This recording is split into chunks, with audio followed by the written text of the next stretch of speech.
Okay ठीक आहे. चलो लेक्चर स्टार्ट करू आपण.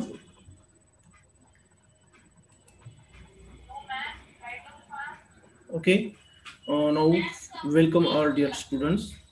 Now welcome in BSc first year second semester chemistry online lecture. Unit number 6, chemical kinetics.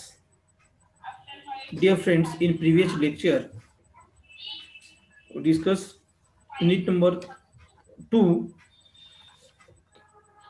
that means P block elements, noble gases, and last C part, solvents, non-aqueous solvents.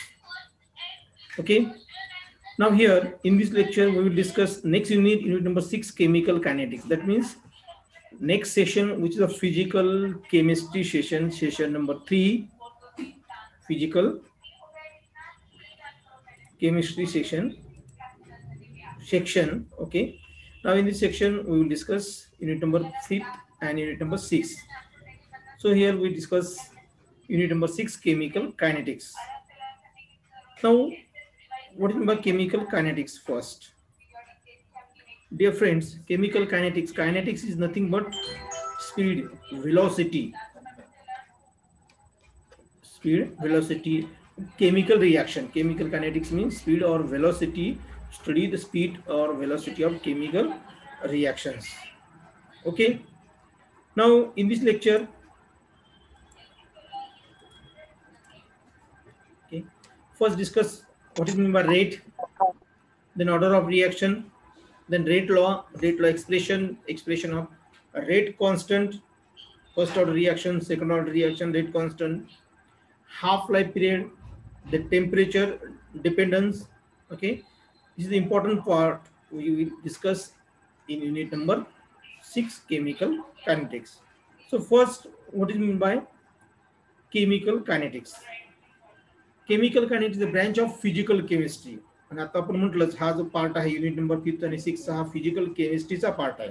That means is a branch of physical chemistry that deals with the study of rate, speed or velocity of chemical reactions under the different conditions, different condition of temperature, pressure, okay, or concentration. Such branch is known as a chemical kinetics.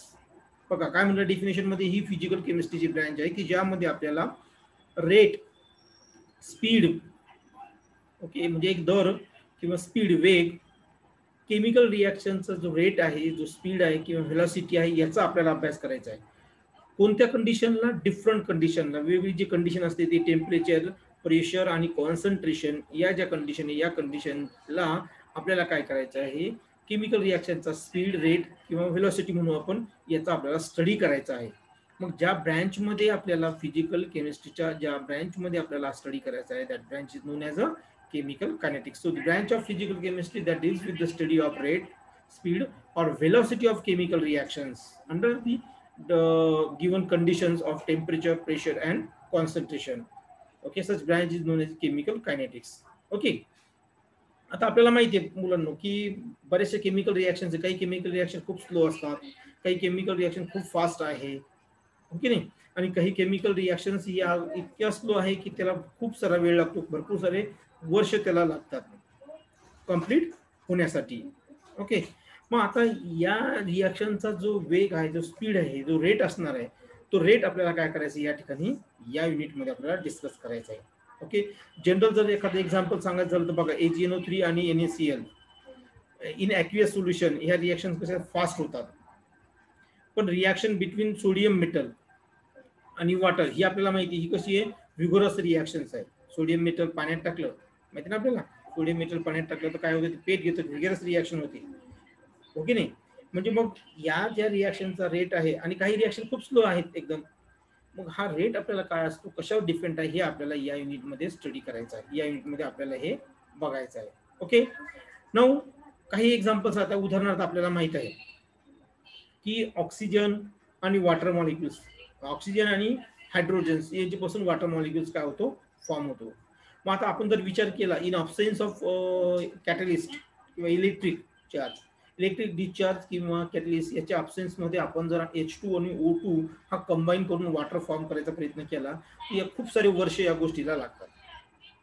Okay नाही, म्हणजे ही reaction अगदी slow. तेच आपण catalyst वापरला की reaction किंवा electric discharge वापरला तर रिॲक्शनचा रेट काय होतो, इन्क्रीज होतो. ओके, तर या रेट म्हणजेच काय नेमकं आपल्याला त्याची माहिती यामध्ये घ्यायची आहे. आता सी एफ वेंजल्सनी या फर्स्ट काय केलं, या व्यक्तीने फर्स्ट आपल्याला हा word chemical kinetic, chemical velocity हा शब्द सुरुवातीला आपल्याला सगळ्यात इंट्रोड्यूस केला. याबद्दल माहिती आपल्याला याने दिली. ओके, वेंजल नावाच्या सायंटिस्टनी. त्यांच्यानुसार रेट म्हणजे काय नेमकी, रेट जो आहे हा change of concentration of reactant. Okay, that means velocity velocity किंवा स्पीड हे जे आहे याच्यामध्ये काय होते, it is the rate of change of concentration of reactant. आता आपल्याला माहिती आहे बघा, एखादी रिॲक्शन ए गेट कन्वर्ट इनटू प्रोडक्ट, एचं रूपांतर प्रोडक्ट मध्ये होतं असं आपण म्हणतो. केव्हा होईल, जेव्हा एचं कॉन्सन्ट्रेशन डिक्रीज होईल आणि प्रोडक्टचं कॉन्सन्ट्रेशन इन्क्रीज होईल. समजा जनरल आपण या ठिकाणी आपल्याला रिॲक्शन मांडायची, समजा हा ए आहे, याचं कन्व्हर्शन या ठिकाणी हा प्रोडक्ट मध्ये होत आहे. ओके, मग काय होतं, याचं कॉन्सन्ट्रेशन या ठिकाणी एचं डिक्रीज होईल आणि सेम टाइम या प्रोडक्टचं कॉन्सन्ट्रेशन काय होईल, इन्क्रीज होईल. म्हणजे अशा वेळेस आपण काय म्हणू याला, की यामध्ये काय झालं, रिॲक्शन ए गेट कन्वर्ट इनटू प्रोडक्ट. मग हे कॉन्सन्ट्रेशन जे आहे यावर डिपेंड आहे त्या रिॲक्शनचा रेट, याचा रिॲक्शनचा रेट, प्रोडक्ट फॉर्मेशनचा रेट. ओके, असं आपण डिटेलमध्ये बघू. आता दस chemical kinetic explain in terms of following aspects. आता आपल्याला केमिकल कायनेटिक्सचा अभ्यास करायचा आहे. मग काही गोष्टीची आपल्याला माहिती असणं, मेन आस्पेक्ट जे त्याचे मेन पॉईंट जे आहेत ते आपल्याला माहिती असतं. एक, रेट ऑफ रिॲक्शन काय आहे, रेट लॉ काय, रेट लॉ किंवा त्याला रेट एक्सप्रेशन असं म्हणू आपण. ओके, हां, किंवा रेट इक्वेशन सर असं. त्याच्यानंतर effect of concentration, temperature, pressure, catalyst on the rate of reaction. म्हणजे रेट ऑफ रिॲक्शनवर कॉन्सन्ट्रेशनचा, टेम्परेचरचा, प्रेशरचा आणि कॅटलिस्टचा काय परिणाम होतो ते आपल्याला पाहायचं आहे. नंतर मेकॅनिझम ऑफ रिॲक्शन, रिॲक्शनचं मेकॅनिझम हे तितकंच महत्त्वाचं आहे. कारण आपल्याला रिॲक्शन दिसत असतील A plus B then it give product, पण ॲक्च्युली ए आणि बी या दोन्हीवर अवलंबून आहे रेट की एकाच याच्यावर अवलंबून आहे, हे सुद्धा महत्त्वाचं आहे. मग त्यासाठी त्याचं मेकॅनिझम पाहणं गरजेचं आहे. अलग लक्षात. ओके, म्हणजे आपल्याला या गोष्टीचं नॉलेज घेणं, रिॲक्शन कायनेटिक्स आपल्याला इम्पॉर्टन्स पाहायचे समजायमध्ये, तर हे अत्यंत महत्त्वाचे आहे. ओके, आणि हा जो पार्ट आहे हा पार्ट कोणत्या ऑप्टिमम कंडिशनला एखादी रिॲक्शन घडते, कोणती ऑप्टिमम कंडिशन आपल्याला सिलेक्ट करायची, हे आपल्याला या सर्व अभ्यासावरून मिळणार आहे. आणि त्याचा यूज आपल्याला इंडस्ट्रियल प्रोसेसेस ज्या असतात त्यामध्ये याचा यूज आपल्याला होतो. So move towards next part which is the rate or velocity or speed of chemical reactions. म्हणजे आता आपल्याला ऍक्च्युअल पार्ट करायचं, what is mean by velocity of reaction, what is mean by rate or speed of reactions बघू आपण आता काय. तर त्यासाठी आपण एक रिॲक्शन कन्सिडर करू, ए गेट कन्वर्ट इनटू बी. ए हा रिॲक्टंट आहे, बी हा प्रॉडक्ट आहे. ओके, मग आता यामध्ये काय होते, ए हा कन्झ्युम होईल म्हणजे खर्च होईल आणि बी हा फॉर्म होईल, बी हा प्रोड्यूस होईल. ओके नाही, एचं कॉन्सन्ट्रेशन डिक्रीज होईल, बीचं कॉन्सन्ट्रेशन इन्क्रीज होईल, तेव्हाच ए हा बी मध्ये कन्वर्ट होईल. अदरवाईज एचं कॉन्सन्ट्रेशन जर चेंज झालंच नाही, ए जर हा कन्झ्युम झालाच नाही तर बी मिळेल का, नाही मिळणार. Okay, so as the reaction proceed the concentration of reactant decreases while the concentration of product increases. ही आपल्याला सगळ्यांना माहित आहे. म्हणजे याचा अर्थ काय, रेट और व्हेलॉसिटी ऑफ केमिकल रिॲक्शनची डेफिनेशन आपल्याला यावरून कशी करता येईल, change in the concentration of any one of reactant or product. Change म्हटलं आपण, इन्क्रीज डिक्रीज शब्द, चेंज म्हणजे काय, इन्क्रीज होऊ शकतं, डिक्रीज होऊ शकतं. म्हणून काय म्हटलं, change in the concentration of any one of the reactant or products per unit time is known as, it's called as rate of reactions. Okay, the rate of change of concentration as a reactant or product per unit time. म्हणजे per unit टाइमला concentration जे आहे रिॲक्टंटचं किती कमी झालं किंवा प्रोडक्टचं किती वाढलं, हा जो आहे याला काय म्हणायचं, रेट ऑफ रिॲक्शन्स म्हणायचं. त्याला काय म्हणायचं, रेट ऑफ रिॲक्शन्स म्हणायचं, स्पीड ऑफ रिॲक्शन्स असं आपल्याला म्हणता येईल. आता एक रिॲक्शन आपण कन्सिडर करू, डिसोसिएशन ऑफ PCl5, फॉस्फरस पेंटाक्लोराइडचं डिसोसिएशन झालं, फॉस्फरस ट्रायक्लोराइड आणि क्लोरीन गॅस बाहेर पडला. बघा ही रिॲक्शन इथे आहे, तुम्हाला दाखवतोय. फॉस्फरस पेंटाक्लोराइड PCl5 जो आहे it get convert into PCl3 and PCl3 and Cl2. म्हणजे काय झालं, फॉस्फरस पेंटाक्लोराइड मधले 5 क्लोरीन जे आहेत ते 2 क्लोरीन निघून गेले. या रिॲक्शनचा रेट आपल्याला पाहायचं. मग इथे काय आहे, इथे PCl5 जो कॉन्सन्ट्रेशन डिक्रीज होणं पर टाइम पर युनिट टाइम किंवा या PCl3 आणि Cl2 चं कॉन्सन्ट्रेशन इन्क्रीज होणं पर युनिट टाइम, हा म्हणजेच काय rate of this reaction, rate of this decomposition of PCl5. PCl5चं जे डिकम्पोजिशन होत आहे हे त्याचा हा रेट असेल. लक्षात येतं सगळ्यांना. पण दुसरी एक गोष्ट, आता आपल्याला माहिती आहे आपल्याला ते युनिट काढायचं समजा आता, तर जनरली आता आपण युनिट घेत असताना आपण कॉन्सन्ट्रेशन जे आहे हे कशामध्ये घेतो, मोल पर लिटर मध्ये आपण कॉन्सन्ट्रेशन घेतो, बरोबर आहे. मोल पर लिटर मध्ये कॉन्सन्ट्रेशन आपण घेतो. म्हणजे आता या ठिकाणी काय आलं, मोल पर लिटर हे आलं. आणि टाइम कशामध्ये असतो, टाइम टेकन इन मिनिट किंवा सेकंद मध्ये असतो, म्हणजे सेकंद. म्हणजे याचा अर्थ याचं युनिट काय आहे, रेट ऑफ रिएक्शनचं युनिट जे आहे, रेट ऑफ रिएक्शनचं युनिट मोल पर लिटर पर सेकंद हे घेतलेले, मोल पर लिटर पर सेकंद हे काय त्याचं, याचा अर्थ त्याचं युनिट येईल. ओके, मोल पर लिटर पर सेकंद यामध्ये आपल्याला याचं युनिट पाहता येईल. कारण कॉन्सन्ट्रेशन जे घेतोय आपण ते कॉन्सन्ट्रेशन आपण कशामध्ये घेत असतो, कॉन्सन्ट्रेशन आम्ही जे मोजतोय ते मोजतोय मोल पर लिटर मध्ये, मोल पर लिटर मध्ये आपण कॉन्सन्ट्रेशन डिटरमाइन करतो. टाइम हा आपण सेकंद किंवा मिनिट मध्ये सांगतोय, म्हणजे याचा अर्थ काय, मोल पर लिटर पर सेकंद हा त्याचं काय आहे, हे त्याचं काय युनिट्स आहे. So define rate of reaction, rate of reaction जे आपल्याला पाहिजे असेल, rate of reaction of any time. आता हा एक मुद्दा, any time is defined as a change in the concentration of any one of the reactant of product per unit time at that particular instant of this time. म्हणजे कोणत्याही क्षणाला कोणत्याही वेळेला आपल्याला रेट जर डिटरमाइन करत असेल तर आपल्याला तोच फॉर्म्युला घ्यावा लागेल, एक रिएक्टंट किंवा प्रोडक्ट त्या युनिटला, त्या वेळेला, त्या क्षणाला पर सेकंद किती तो डिक्रीज होतोय, जर रिएक्टंट असेल तर, आणि प्रोडक्ट असेल तर पर सेकंद तो किती इन्क्रीज होतो, हे म्हणजेच काय झालं, त्या क्षणाचं रेट झाला, त्या क्षणाचा त्या रिएक्शनचा रेट झाला. ओके, म्हणजे हेन्स आपण मग असं म्हणू शकतो का की रेट इक्वल टू, यामध्ये आपल्याला rate is, for example rate is note R, आपण स्मॉल आर ने त्याला डिनोट करू. फॉर एक्झाम्पल इथे दिले ओके, dx बाय dt. आता dx म्हणजे काय, change in concentration of either reactant और प्रोडक्ट. dx म्हणजे हा स्मॉल चेंज झाला, आपल्याला माहिती आहे dx हा स्मॉल चेंज आहे. कशाचा स्मॉल चेंज आहे, dx हा स्मॉल चेंज आहे increase in concentration of product और decrease in concentration of reactant. आणि dt हा जो आहे हा टाइम इंटरवल आहे की तेवढ्या time interval. So dx upon dt equal to minus dca upon dt. Now where ca is nothing but concentration of reactant A. CA म्हणजे काय, C stand for concentration, A stand for reactant A, जो reactant आपण घेतलाय तो. Okay, म्हणजे आपण minus sign indicate that, बघा इथे मायनस साइन देतोय ना, म्हणजे काय झालं, कॉन्सन्ट्रेशन रिएक्टंटचं तो ते काय होतं आता, डिक्रीज होत जातो, that's why minus sign. Okay, equal to dCB upon dt.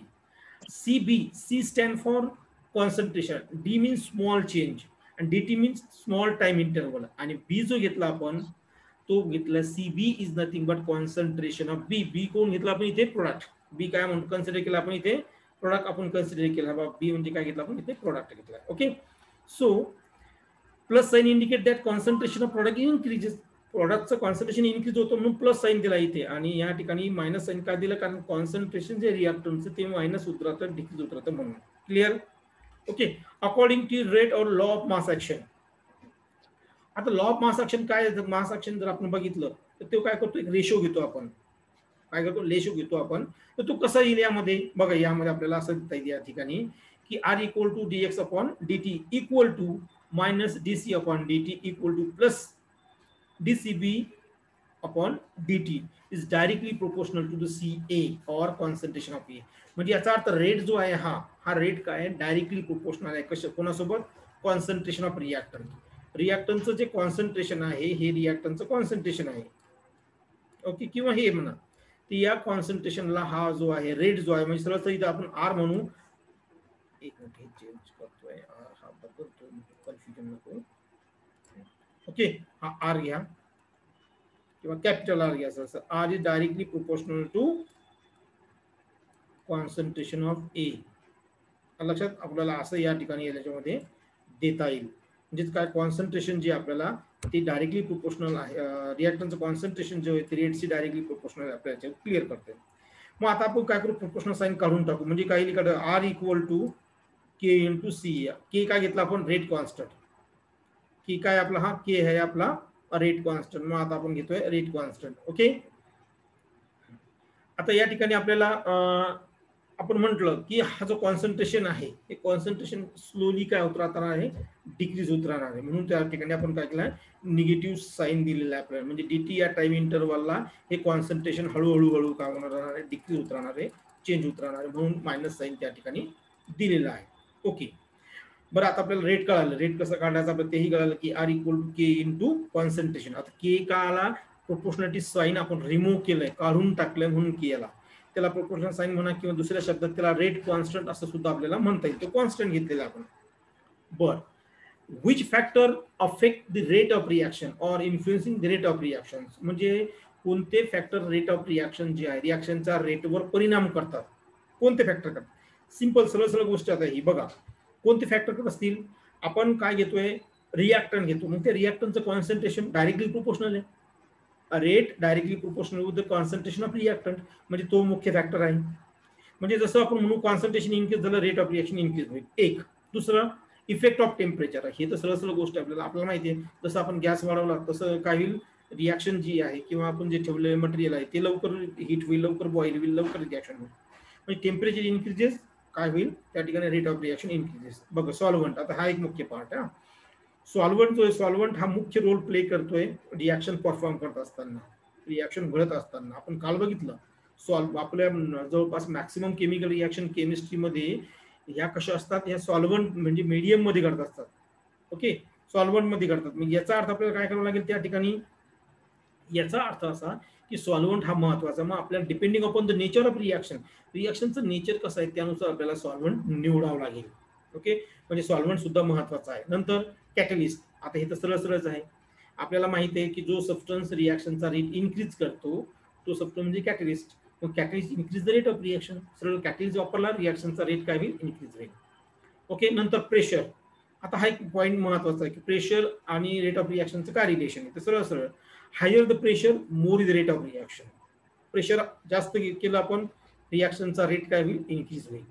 Okay, म्हणजे हे जे 5 पॉइंट्स आहेत लक्षात घ्या. हे 5 मुद्दे जे आहेत, फॅक्टर्स आहेत which affect the rate of reaction, तर ते सगळे सगळे सरळ सरळ डायरेक्टली प्रोपोर्शनल आहे. Okay.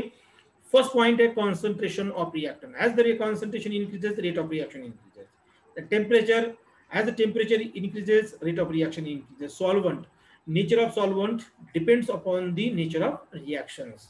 And catalyst, because you know that catalyst is nothing but a substance which increase the rate of reaction without taking part in that reaction. Such substance is known as a catalyst. So catalyst increase the rate of reactions. Again, next point, last point, pressure. आता pressure, higher pressure more with the rate of reactions. आहे, pressure वाढवलं रिॲक्शनचा rate वाढेल. Clear. आता आपण उडू order of reaction. म्हणजे आपल्याला rate of reaction समजलं, which factor affect the rate of reaction और influence the rate of reaction तेही आम्हाला कळालं. आता आपल्याला बघायचंय ऑर्डर ऑफ रिॲक्शन. रिॲक्शनची ऑर्डर ऍक्च्युअली कशी पाहायची किंवा कशाला म्हणायचं ते आपण बघू. तसं सिंपल आहे. The number of reacting molecule whose concentration change appreciably as a result in chemical reaction. उदाहरण सांगतो तुम्हाला. म्हणजे आता बघा, यामध्ये एखादी रिॲक्शन आपण परफॉर्म करत आहे, त्यामध्ये 2 रिॲक्टंट आहे, 2 रिॲक्टंट त्यामध्ये आहे. मग आता त्या दोन्ही रिॲक्टंटचं कॉन्सन्ट्रेशन जर चेंज केलं तर रिॲक्शनचा रेटवर परिणाम होतो का एकाच रिॲक्टंटच्या चेंज केल्यानंतर परिणाम होतो, ही गोष्ट महत्वाची आहे. आणि त्यानुसार तिची ऑर्डर ठरवायची. त्यानुसार तिची काय असेल, ऑर्डर असेल. म्हणजेच काय, define order, sum of power of concentration terms of the reactant in rate law expression और equation is known as is called as order of reaction. बघा काय म्हटलं, सम, बेरीज, पॉवर कोणाची, कॉन्सन्ट्रेशन टर्मची. म्हणजे आपण आता बघा एक आपण यामध्ये आता इक्वेशन बघितलं. हे बघा, हे जे आहे ना, हे रेट लॉ इक्वेशन आहे. रेट लॉ इक्वेशन किंवा रेट एक्सप्रेशन आहे. Rate equal to K into concentration to the power M, concentration B to the power N. आता हे जे रेट लॉ इक्वेशन आहे, ओके, तर यामध्ये कॉन्सन्ट्रेशन टर्म्स कोणत्या आहेत, हो, यामध्ये ज्या कॉन्सन्ट्रेशन टर्म्स आहे ती आहे ही एक आणि दुसरी. तर काय म्हटलं यामध्ये आपण काय म्हटलोय, concentration sum of power of concentration, या पॉवरची कॉन्सन्ट्रेशनच्या टर्मची जी पॉवर आहे एम आणि एन याची बेरीज, म्हणजेच काय म्हटलं, ऑर्डर ऑफ रिॲक्शन्स. म्हणजे इथे काय इथं बघा, m प्लस n याची काय असेल बेरीज, म्हणजेच काय रिॲक्शनची ऑर्डर. म्हणून काय म्हटलं, sum of power of concentration terms in rate law expression और equation is called as order of reaction. Clear? Okay. Now next part. आता आपल्याला माहिती आहे rate is directly proportional to concentration, रिॲक्टरचं कॉन्सन्ट्रेशन. एन हे नंबर ऑफ मोल्स, किती mole घेतले, 1 2 3 4 जे असेल ते. ओके. मग आपण एक रिॲक्शन कन्सिडर करू यामध्ये ए प्लस बी. एन, आता आपण एम एवढे ए घेतला आणि एन एवढे बी घेतला, it get convert into product. So rate equation काय, rate equal to K into A to the power M and b to the power n. So according to the definition, what happened, m plus n is nothing but order of reactions. म्हणजे ती जी power आहे ती power म्हणजेच काय, त्याची बेरीज करायची आपल्याला. कॉन्सन्ट्रेशन टर्म्स जी आहेत ए आणि बी याच्या ज्या पॉवर आहेत त्याची आपल्याला बेरीज केली आपण. ती बेरीज म्हणजे काय, जे उत्तर येईल ती आहे रिॲक्शनची त्या ऑर्डर. ओके. एक्झाम्पल सुद्धा आपण घेणार आहोत. ही ऑर्डर म्हणजे आपल्याला समजलं थोडक्यात. आता आपण यामध्ये घेणार आहोत molecularity of reaction. Order of reaction समजलं. ऑर्डर ऑफ रिॲक्शन काय आहे, त्या कॉन्सन्ट्रेशनच्या ज्या टर्म्स आहेत त्यांच्या पॉवरची बेरीज. ओके. आता इथं पहा, मॉलिक्युलरिटी ऑफ रिॲक्शन. मॉलिक्युलरिटी म्हणजे number of molecules involved in that reaction, so known as a molecule. Number of reacting species, it may be atom, molecule or ions. Number of reacting species, मग ते atom असतील, molecule असतील किंवा ion असतील, taking part in chemical reaction is known as molecularity of reaction. ती काय झाली, त्या रिॲक्शनची मॉलिक्युलरिटी झाली. Okay. Molecularity of reactions, molecularity of reactions. मग आता आपण मॉलिक्युलरिटी रिॲक्शनची जी आहे तो होल नंबर असते, always whole number. 1 molecule, 2 molecule, 4 molecule असं रिॲक्ट होईल, आपण असं म्हणू शकतो. when the reaction involve in single atom, molecule or ions to carry out the chemical reaction, and such reaction is called unimolecular. आता आपल्याला माहिती आहे, समजा एकच मॉलिक्यूल रिॲक्शन मध्ये इन्व्हॉल्व आहे. फॉर एक्झाम्पल ही रिॲक्शन दिसते आपल्याला, so this is known as a unimolecular reaction. Unimolecular reactions आहे. आता इथे हा Br2 आहे. मग आता बरेच वेळेस आपल्याला होऊ शकतं Br2 साठी 2 आहे, 2 नाही, इथं हा एकच मॉलिक्यूल असेल तर त्याला काय म्हणतात, आपल्याला एकच आहे. Br2 म्हणजे एकच मॉलिक्यूल्स आहे, म्हणजे युनिमॉलिक्युलर रिॲक्शन. इथं सुद्धा H2O2 हा एकच आहे, म्हणजे ही सुद्धा काही यामध्ये unimolecular reaction. Okay. This reaction in which 2 molecules involve in the chemical reaction known as bimolecular. आता इथे बघा, A प्लस ए, म्हणजे आपण एक तर ट्वाइस ए घ्या किंवा A प्लस ए घ्या, किंवा आपण असं म्हणू A प्लस बी, म्हणजे इथे 2 रिॲक्टंट आहे, ए चे 2 आहे मॉलिक्यूल, किंवा खालच्या रिॲक्शन मध्ये एक एचा आहे आणि एक बीचा आहे, म्हणजे किती molecule, total 2. So this is known as a bimolecular reaction. त्याला म्हणतात बायमॉलिक्युलर. एक्झाम्पल बघा, ट्वाइस आय एच आहे, ट्वाइस एच आहे, ट्वाइस एच आहे, 2 हायड्रोहायड्रेट घेतले, यामध्ये 2 मॉलिक्यूल्स घेतले, म्हणून ही बायमॉलिक्युलर रिॲक्शन. खाली आता मिथिल ऍसिडचे एक्झाम्पल दिले आपल्याला, आणि वॉटर याचं हायड्रोलायसिस घेतले. या ठिकाणी आपल्याला मिथिल ऍसिड दिसतो आणि वॉटर दिसतो, 2 मॉलिक्यूल्स आहे. So this known as a bimolecular reaction. मग असंच यामध्ये पुढचे आपल्याला ट्रायमॉलिक्युलर रिॲक्शन, टेट्रामॉलिक्युलर रिॲक्शन आपल्याला काय करता येतं, स्टडी करता येतं. इथं बघा किती आहेत, 3 आहेत. मग तिन्ही सारखे असतील किंवा 2 सारखे एक वेगळा किंवा तिन्ही वेगळे, शेवटी ती काय येते, ट्रायमॉलिक्युलर रिॲक्शन. त्याचे हे एक्झाम्पल्स. ओके. म्हणजे मॉलिक्युलरिटी म्हणजे काय, थोडक्यात number of reacting species, it may be atom, molecule और ions taking part in chemical reaction, that species, such reaction this is known as a molecularity of that reaction. That number is known as a molecularity of that reaction. Unimolecular, bimolecular, trimolecular, like this. Okay. What is the basic difference in between molecularity and order of reaction? Order of reaction मध्ये molecular मध्ये फरक काय. आता आपण बोललो बघा, या ठिकाणी आता इथेच घ्या ही रिॲक्शन. आता ही या रिॲक्शनची molecularity किती आहे, CH3CO CH3 plus H2O. It gives acetic acid and alcohol. काळजीपूर्वक लक्ष द्या. या ठिकाणी रिॲक्शनची मॉलिक्युलरिटीचा विचार जर केला आपण, एक मॉलिक्यूल आणि 2 ही मॉलिक्युलरिटी 2. पण ऑर्डरचा जर विचार केला तर या ठिकाणी ऑर्डर त्याची म्हणजे रेट याच्यावरच अवलंबून आहे, यावर नाही. म्हणजे ऑर्डर त्याची येते मात्र 1. ऑर्डर काय येते त्याची 1. म्हणजे असे सुद्धा यामध्ये चेंजेस आपल्याला पाहायचे आहेत. म्हणजे मॉलिक्युलरिटी आणि ऑर्डर हे सारखे असू शकतं किंवा वेगळे असू शकतात. तो डिफरन्स आपल्याला या ठिकाणी बघायचा आहे. आता ठीक आहे. एक सूचना आहे, जर हे बंद पडलं 2 मिनिटात बंद पडणार आहे तर परत सगळ्यांनी रिजॉईन करा. ओके. 21 जण आपण आता 20 जण जवळपास आपले जॉईन आहे, ते सगळे जणांनी परत रिजॉईन करायचं आहे. ना difference between order of reaction आणि मॉलिक्युलरिटी. आता मॉलिक्युलरिटी आणि ऑर्डर ऑफ रिॲक्शन मध्ये काय फरक येतो आपण पाहू. पहिलं, मॉलिक्युलरिटी म्हणजे काय, total number of molecule taking part in the reaction. Reaction मध्ये किती मॉलिक्यूल इन्व्हॉल्व आहे ते. याचा आता पाहिलं आपण. मिथिल ॲसिटेट आणि वॉटर हे दोन इन्व्हॉल्व आहे म्हणून मॉलिक्युलॅरिटी किती त्याची 2. म्हणजे रिॲक्शन कोणती आहे? Bimolecular. आणि ऑर्डर ऑफ रिॲक्शन म्हणजे काय? Sum of power of concentration terms in the rate law equation. Rate लॉचं जे इक्वेशन आहे त्यामध्ये कॉन्सन्ट्रेशनची जे टर्म्स आहे त्याच्या पॉवरची बेरीज. आता मला सांगा वॉटरवर कॉन्सन्ट्रेशनच अवलंबून नाही तर तो त्याच्यामध्ये येणार आहे का? त्या रेट लॉ इक्वेशन मध्ये नाही.